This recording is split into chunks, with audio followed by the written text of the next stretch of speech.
Kauno valdžią papiktino 2 besibučiuojančių vyrų piešinys ant namo sienos. Vicemeras reikalauja rasti autorių ir jį nubausti, praneša Donatas Stundis.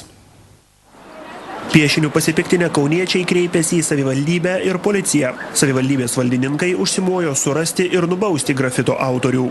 Yra viešosios tvarkos pažeidimas, homoseksualizmo propagavimas ir netgi galėčiau įžiūrėti pedofilijos propagavimą, kas yra draudžiama įstatymais.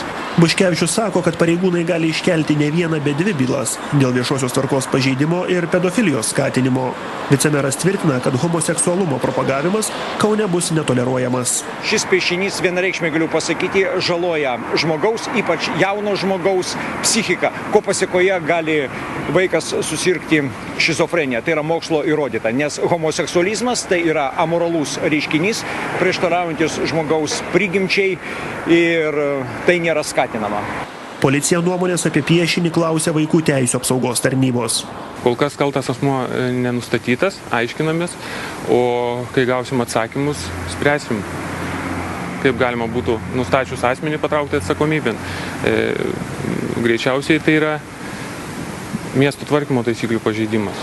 Kauniečių pasipiktinimą sukėlęs grafitas nebus nuvalytas. Kurį laiką jis dar liks ant namo sienos, matai dabar esą nusikaltimo pėdsakas. Donatas Stundis, Rafaelis Achmedovas, Paulius Garkauskas, LNK žinios Kaunas.